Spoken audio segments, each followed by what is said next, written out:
สบายดีพี่น้องเอฟซีทุกคน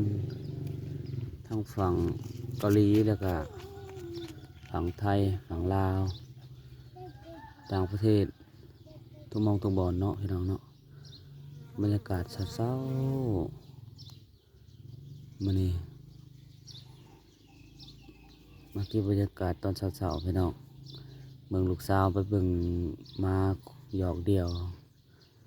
เนาะหลายคบกันแล้วนะหยอกกันในกองทรายมื้อนี้บรรยากาศสี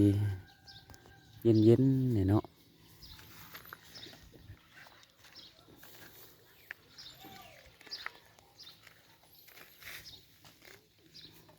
จะอีจะโฮยลินเดอร์อย่ากินเด้อมากันยังความสุขของหมาหยอกขัดกินดินทรายลินตามธรรมศาสตร์มันตามสบายมาหาเอื้อแล้วอันนี้เอาให้เพื่อนสิได้เห็นยังบอกปีเตอร์หามครบน้องได้อืมเอบ่เป็นยังบ่เป็นยังบ่เป็นยังมาจาก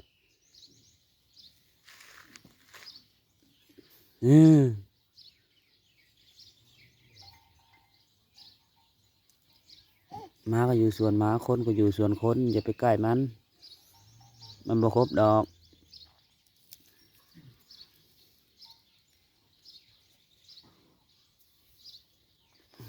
อะไร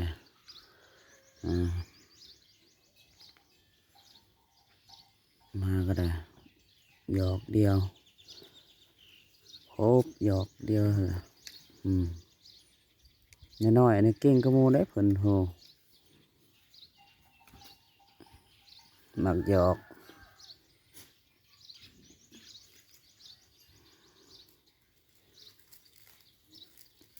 ขวัดแล้วโหว้าวมัดดินทราย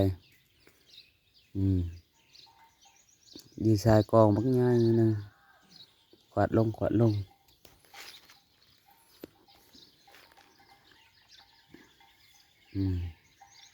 นี่แหละวิถีชีวิตอยู่บ้านอยู่สองพี่น้องบรรยากาศเศร้าๆอยู่บ้านนอกของนาอากาศก็สีเย็นเสียงนกเสียงนูห้องตามพวกไม้พวกตอกนี่แหละบรรยากาศตอนเช้านี่แหละ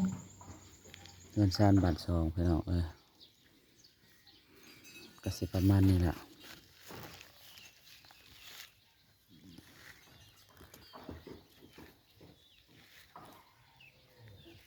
เบิ่งงัวหลอกกินบางม่วงก็ได้เต็มคกอยู่ยังบ่หมดพี่น้องยังฟ้ากันหล่นเป็นสายช่วงนี้เราดูนี่ถือว่า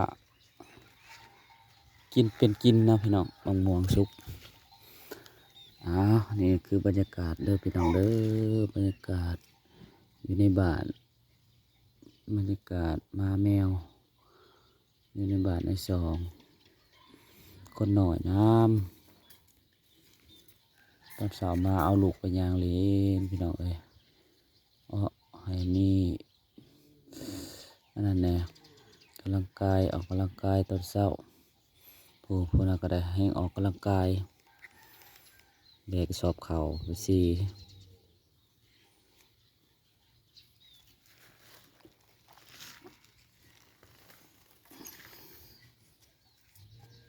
ไปใช้นางลุกยังมาพี่ลุกได้อ่ะลุก1 2โมลุกนางลินเนาะนางลินเลย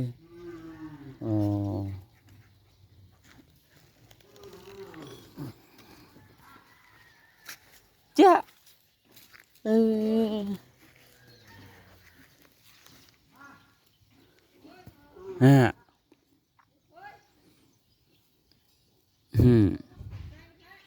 อืมเออเพิ่งมาครบเดียวพุ่นอ่ะโหเอาหยอกกันไปโหมักหยอกหมูได้ตัวแดงเนาะเฮ้ยมาดีเบิ่งมาลูกดีเบิ่งฮะมาหน่อยมาหน่อยมาหน่อยมาหน่อยนอนมันนอนลินเนี่ยมันนอนลินดินทรายฮะอันเดนี่ฮะไล่มันเลยนี่ไล่ตื่นมาก็ตื่นคนก็ตื่นมานี่เอ้า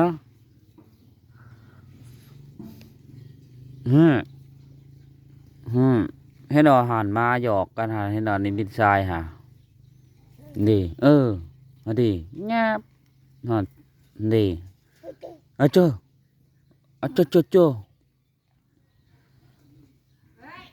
อืมอืม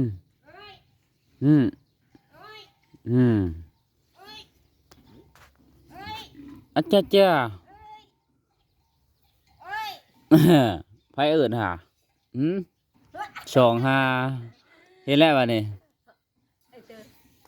ลินน้ำหมาเหรอนี่ลินน้ำมาลินน้ำหมาด้วยหมาแล้วนั่น